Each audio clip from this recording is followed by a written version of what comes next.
Now to a News Edge exclusive. Tonight, the district is trying to find out what happened to a wheelchair-bound homeless veteran. The man died after he was turned away from a homeless shelter during the October snowstorm. Fox 5's Roz Plater working the story. Roz? Brian, here's what we've been able to piece together about this man from others in the shelter who knew him. We're told he's in his early 60s, a Vietnam veteran confined to a wheelchair and on the streets for years. Tonight, homeless activists say we have got to do better. The night of October 29th, D.C. got a rare snowstorm and plunging temperatures. That next morning, just across the New York Avenue homeless shelter, a wheelchair-bound man nicknamed Sarge was found dead. The cause of death, so far undetermined. Folks who live here believe he froze to death. They come out of Virginia, somewhere. I don't know what, I forgot what part of Virginia. Okay? And he was a veteran? Yeah, he's in Vietnam. I'm 59, Lou. Say he was 61, I think, 61 or 62.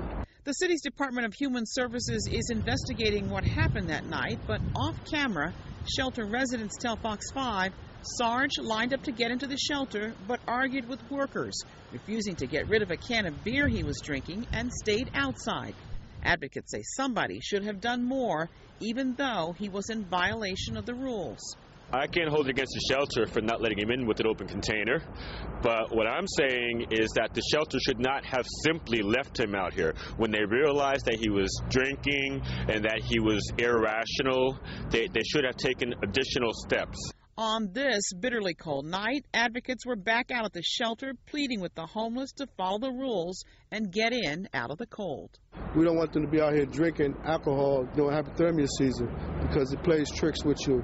And a lot of them, homeless individuals, some of them, have problems with alcoholism. So we just want to hopefully build some awareness and maybe Luther won't have died in vain. Now, the director of D.C.'s Human Services Agency told me tonight they expect to wrap up their investigation by Monday, and I'm told Councilmember Jim Graham is also looking into this one. Brian? So, Roz, it appears the shelter was following the rules. What do the advocates want to see happen? Well, it's a tough case. The homeless advocates are hoping, though, this tragedy will trigger some sort of policy change, maybe more of an effort to reach out, especially to veterans who are often battling substance abuse.